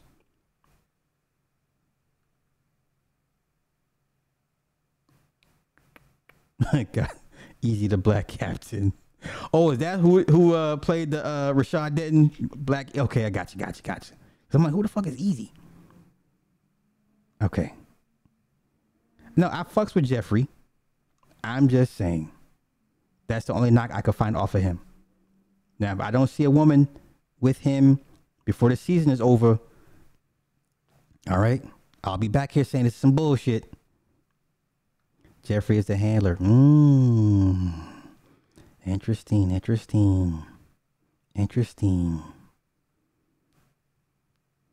Cool. We weren't talking about Cool Runnings. We're talking about Shadas and Belly. Okay. Do they not kill in Jamaica? Of course they do. Yeah. Cooking niggas like oxtail. Fuck, y'all killing me right now. Y'all killing me right now. Yeah, Jeffrey is the house manager. I guess you hate the movie Shot Us. You nigga, you must be new.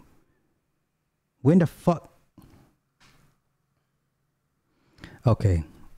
So let me help this nigga out right here. Okay. Let me give y'all some backstory real quick. Okay. So I wish I could make this thing stay longer, but so this guy here, he wants some attention. Let me give him some attention. So the guy that directed and made the movie, right? He has a TV series pilot based off Shot Us. It's called Shot Us Family. Okay, I still have the trailer, like literally on my desktop. Okay, so my uncle is cool with Sesh. His name is Sesh. My uncle is cool with him. So they've already shot 3 episodes to shop around for the Shot Us TV show. So guess who gets a producer's credit when the show gets picked up? You dumb fuck. So for Nasty Noop, you dumb fuck. Guess who gets a producer's credit when they eventually pick up Shot Us Family, the TV series? You dumb fuck. Someone get his bitch ass the fuck out of my chat. Boot this goofy nigga off my fucking chat.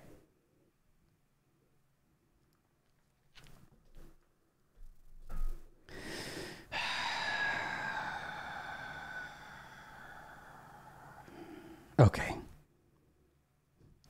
Okay, wait. I like the original Jeffrey, especially when he cheated in the Olympics and had to run to America to escape disgrace from his native country. All right, I'm sorry. I'm almost caught up. Dynamis, where you at? Let me see. The original Jeffrey was a hitter too. He knew Kung Fu. You never saw his son again after that episode. Jeffrey said, fuck it.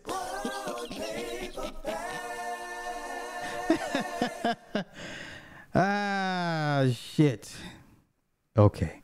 Yes, Yellow Jackets is a wild show. It's a wild show. Okay, I'm almost caught up. The man can't help. Can I help how he looks? Man, you know what? I don't know.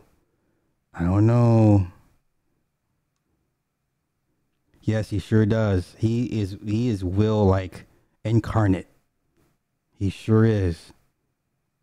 Drinking Capri Suns. I hate y'all. I hate y'all motherfuckers. I hate y'all. All right, here we go. Let's do Aunt Viv. Because I'm going to set up my overall ending premise as to, once again, black men, doesn't matter what the fuck you do, they're going to shit on you. They're always going to shit on you.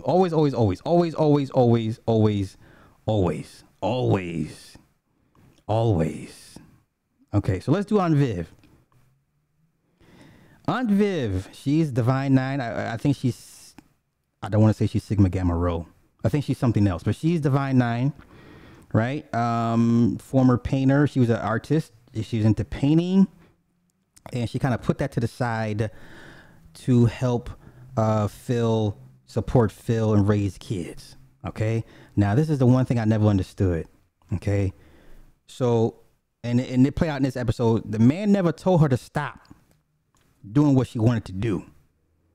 But this whole time during their fucking marriage, she harbored resentment towards Phil because in her mind, he never flat out told her, hey, babe, keep doing what you do. I want you to go back to doing your painting.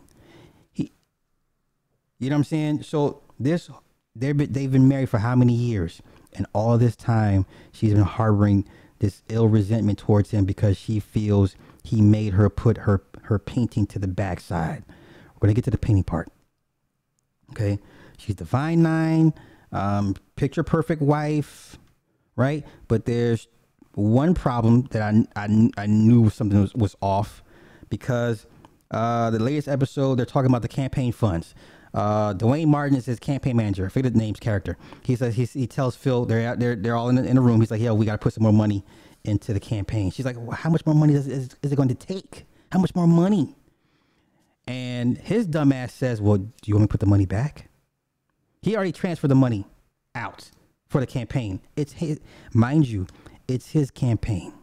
Okay, This is why I don't like how the script writing, but then the script writing tells you that Hollywood notices there is a schism between black men and black women. Listen to what I'm saying. Even Hollywood knows there's a deep schism between black men and black women. All right. So she's mad at Phil for taking money out of. Now here's the account part. He says, well, I took it out of my account. I didn't think you mind. What do you mean my account? It's our account. Right? First sign of a crack in that marriage. She says, what do you mean my account? It's our account. Mind you, this is the man that provides you a life of luxury to where you don't have to do anything you don't have to do. And yet and still, it's not his, it's ours. But y'all gonna be sitting here like, well, it's a marriage, it's both of y'all's. No. He's the primary breadwinner. It's his account. It's his money. He allows you access to what he's built and created. This ours shit means nothing if you put nothing in. You raise some kids. That's great. Kudos. I'm going off on a tangent right now, okay? So she shames him, berates him, makes him feel bad for not checking in with her to spend money, the money that he's accrued, to put money into his campaign so he can help him win the race for DA. Now, so then we get into the second part of the issue that I had with Viv. All right. So Michael Ealy is the he's the art gallery owner, director, whatever the fuck he does. He has a network of art, and he's like, oh my God, Viv, he's reawakened her passion for painting. Now her friends are all like, girl, why'd you stop painting? We love your paintings. Go back to painting. Go back to paint. So her friends have been telling her to go back to paint. Not till this nigga shows up. The light skinned nigga shows up. I love your painting. It's so wild and vivid, and I feel it speaks to me. So the light-skinned nigga with the green eyes says, get back to painting. You start painting. When your girlfriends be like, girl, you need to start painting again. Oh, girl, you know what? You know what? Phil in this campaign, bitch. Even Hollywood takes notice, okay? Even Hollywood takes notice. So now, of course, Phil's like, hey, this, he sets up he makes a deal with Viv. He tells Viv, if your painting sells for $20,000, you know, there's a wager, like, if it sells, he has to work with her in his gallery. Go back to start painting. If it doesn't, no harm, no foul, whatever the case may be. So this grimy ass nigga, he does a silent bid. He puts down $15,000 to ensure that she works with him. If he wins the bet, if she sells over 15,000, if one of her paintings goes for 15 grand. So Phil's like chilling. He looks at the silent bid. He's like, he puts down $20,000. So Phil ends up buying up the painting within the silent bid, right? Okay. That's crack number 2 in this marriage. So then Phil's like, hey, I need you to there's a housewarming thing. Everybody's at the house, right? I forget what the event. Oh, it's for Lisa's dead mother. So then the Michael Ealy, the character, the art guy, shows up. So he catches Viv in her old painting room by herself, and he starts trying to woo her, and all your paintings. You know, I'm gonna be in San Diego. I need you to. I want you to come down and, you know, meet with the people. I can get you in the magazine. She's like, oh my God. So then Phil walks in. He's like, oh, who's your friend? Now listen, this couldn't be me. You know why? Because I would put hands on everybody in that room. That's just me. I'm violent. So this couldn't be me. Okay, Viv would have a black eye. Light skinned nigga would have a black eye. That's how I handle things. Okay, I'm throwing some shit. I'm gonna fuck somebody up. Anywho, he's like, oh, who's your new friend? This is such and such. He's with the art gallery, and, you know, looking at my paintings. Okay, well, you know, y'all can go ahead and go. I'll take care of this. He's like, well, I'll take her painting down. So he said, no, I'll take it. I'll take it. Okay. So Uncle Phil clears out the room, whatever. So then Phil goes to Jeffrey. He says, hey, I need you to look up this guy for me. Just look him up for me. Okay. Moments later, whatever, I think it's a couple scenes later, whatever the case may be, Jeffrey comes back with the file, the dossier on the art guy. So he's a scammer, and he likes to scam married women and lead them in near financial ruin. And then he discovered that Viv had secretly agreed to go down to San Diego without her husband's permission or knowledge, because Vivian is still mad that Phil took money out of his account for his fucking campaign. Okay? So to get this man back, she goes down to San Diego, not letting her husband know where she is for whatever reason, because she's mad at Phil because Phil took money out of their account for his fucking campaign. All right? Okay? So Phil finds this out. He sees the itinerary. Phil shows up. Right? Phil shows up. He's like, oh my God, I didn't think. He's like, well, you know what, babe? You know, I'm taking a break. I cancel all my meetings. I'm taking a break from the campaign trail to come down here to support you and your painting endeavors. So there's this friction between all three of them.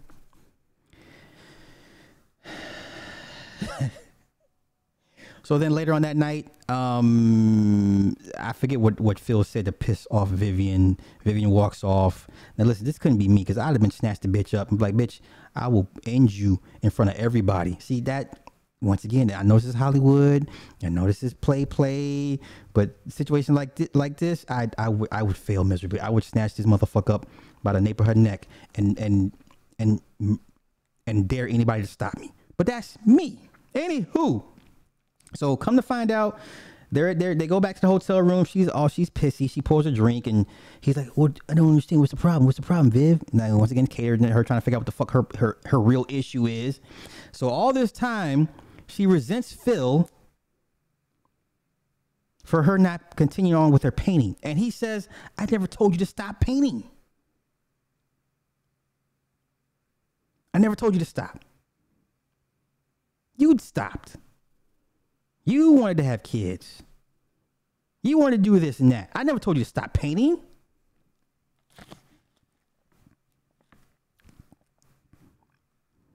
So they never worked the beef out. So she still goes back with the nigga, talking about we're going to work further together against her husband's wishes. Now, which ties into my point with Uncle Phil. Once again, Hollywood is listening to y'all, us. Okay? Hollywood understands there's a deep, deep schism between black man and black woman. Hollywood knows, ladies, you don't hold black men in high regard. This is really good. What is this? Pacific Cooler. Okay? Hollywood has spies everywhere. Okay? So when you goofy motherfuckers are on these panels for 5, 6, 7, 8 hours, bashing each other over their heads with chairs and shit, Hollywood's taking notes. And they're like, wow, these black people really don't like each other. This is gonna make this is gonna make great material. This is gonna make great material. Okay? So we go to Uncle Phil. Uncle Phil's get out the mud type of guy, same way, same backstory in the comedy. Yamakra, right? He went to school. He became a lawyer. He's Divine 9. He somehow accrued a lot of money. Somehow he accrued a lot of money because the house they live in is stupid expensive. And the word on the street is it's dirty money. Right? The knock against Uncle Phil is because he's so rich and so wealthy that he's just too detached from the black diaspora, which is why he was having trouble in his campaign run early with the regular black folk, which is why he sent Carlton and Will to garner votes for his campaign. So it was during that hangout that Carlton realized how far detached he was from regular black folk. So obviously you have two schisms. You have two ends of duality. Will's the hood dude. He's would Will be considered a pookie? Would Carlton be considered an educated lame? Whatever the case may be. Okay. Two halves of the same whole from different opposite spectrums of the black diaspora. All right. So they kind of learn from each other. The same way in the comedy. All right. So Uncle Phil, everybody's like, yo, money. So everyone is pocket watching Uncle Phil. Uncle Phil can't really win for losing. He's for the people. He just, somehow afforded him a stupid, expensive lifestyle. And he wants to run for DA. He's for the people. He's not a corrupt judge. He's a corrupt guy. He's actually for the people. But Uncle Phil is viewed as, once again, the financial mule that most black men that provide for their families are viewed as. Hollywood is listening. Hollywood's taking notes. You guys are giving Hollywood the material for this type of shit. I should not have to watch this TV show where this uppity black woman just outrightly disrespects her husband, her uber wealthy black husband, and run off with another man for art. There's a spiel where Vivian says, he makes me feel alive about my art. My art, when he loves my art, it makes me feel alive. Like, bitch, what? So because you know how it is, everybody, when they get the new boo starts telling them shit, and somehow it sounds different because it's coming from the new boo. But when the old boo tells you, hey, you look awesome, I love what you're doing, keep at it, doing a great job. No, the new nigga, the new chick, it hits a little different for whatever reason. All right, so we're currently up to episode 7, and I'm not sure how many episodes are in this season. It's got to be maybe 2 or 3 more. Once again, there's enough issues with this show. I'm not going to nitpick this show. Are they big, over glaring issues? That depends on what your tolerance level is. I'm going to keep watching this show. I'm not stupid. I know what it is. I get it. I still would recommend to watch this show. Okay. The Green Eye Bandit. Viv ain't got nothing to do to complain. Exactly. Don't tell me she start. No. Well, you know what? Once again, the latest episode, she done said she's gonna go work with him, continue to work with him. So, it is what it is. It is what it is. I'm light skinned. I'm offended.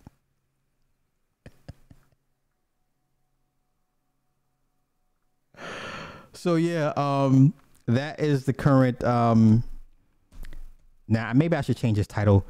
Maybe not throw Bel-Air in the trash. I should change that up. Now, I'm not gonna throw Bel-Air in the trash, but I'm gonna say never trust Hollywood. Okay, never trust Hollywood. Like I said, we were all rooting for this show. First 4 episodes in, and then the bullshit came in, and now the bullshit is here. So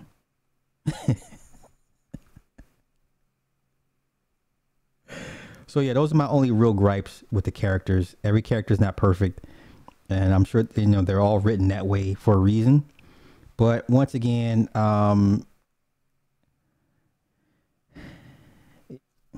listen, I'm not trying to go on a rant, right? But even Hollywood knows the breadwinner, if he's the black man, he gets no respect. I'm sorry. Like the family treats Uncle Phil like, they tolerate him. They don't celebrate this man. Like, no one's interested in him on his campaign trail. No one's interested in helping him, go out and deal with the people. Like, it's just like, Dad, fuck, do we gotta help you become DA? I mean, do we really have to? You know, they tolerate Uncle Phil. I don't like that. But once again, you goofballs on YouTube, y'all give Hollywood this material to take back and run with. And then I have guys like me have to be like, what the fuck? It comes from somewhere, you know? Right. The very campaign that would help him consolidate power and make more money. Exactly. Make it make sense, bro. Make it make sense. In Viv's defense, she can't go anywhere without Phil and Jeffrey knowing. Okay, and what's your point? You can't be married talking this shit to me. Tavares, you cannot be married. Hold up. You said in Viv's defense, that was your first mistake. You said she can't go anywhere without Phil and Jeffrey knowing. You clearly are not married. Any married man or husband will tell you each other knows where each other is going to be at pretty much every hour, minute of the day, whether they want to know it or not. That, sir, that's a poor comment. That's a poor comment. I need you to do better. Do better. Okay? Joseph, thank you for the super chat. You say, sir. Okay, I appreciate that. Thank you.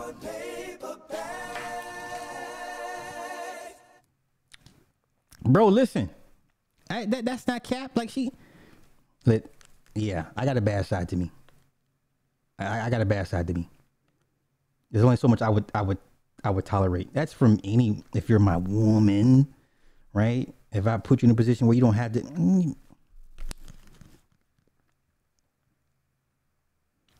you know, women have selective. Yes, y'all do. Hey, wait. that one woman that was on a TLA panel trying to talk about old girls like she needs ministry. Look, listen, when you talk bad about women, this is what women do.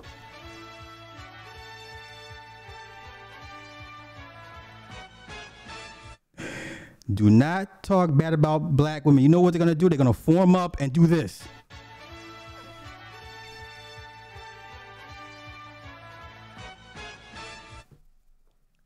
Hey, wait. When motherfuckers be online, right, and they talk bad about black women, and they and all the black women all around the world, all across the country, right? They hit a sign. They like.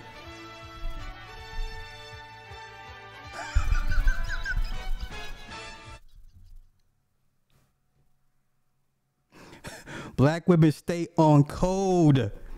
On code. Okay? All you little big Nates and you Bernard Rileys and shit, you guys are not changing the scope. You're not changing the climate. You're not changing the culture. Obsidian, all you goofball ass niggas, every time y'all talk about bad about black women, you know what they do?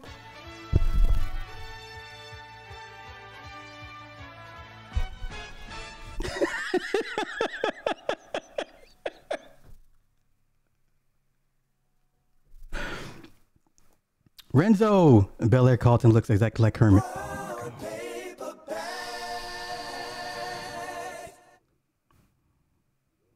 What was the first episode? The first scene in Power. Second scene in Power.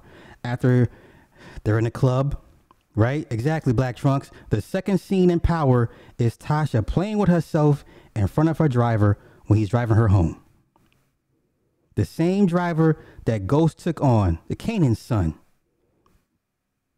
Kanan took this boy in under his wing, provided him with job and security, you know, and his wife is playing with her pussy in front of him on the way home.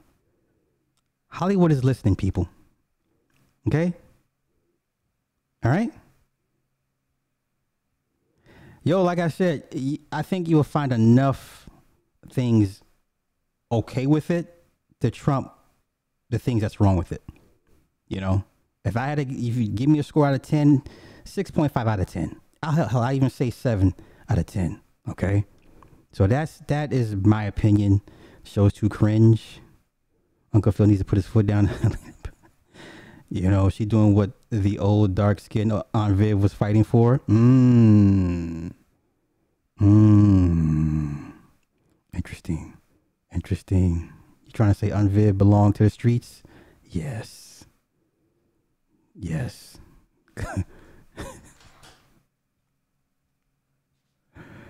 Yeah, so I'm gonna get up out of here.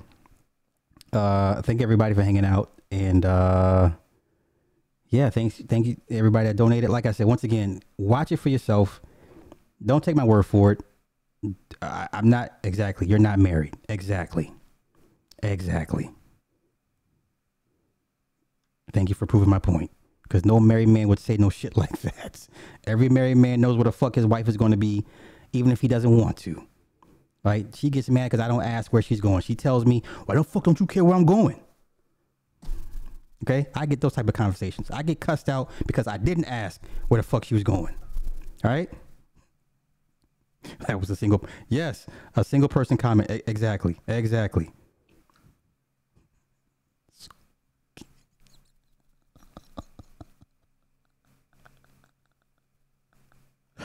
I can't stand y'all. I can't stand y'all. I can't stand y'all. That's right. Black women know formation. They know what to do.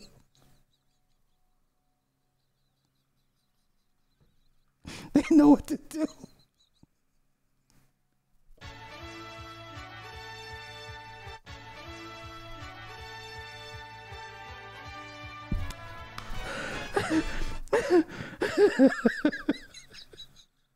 Hey, I'm gonna get out of here.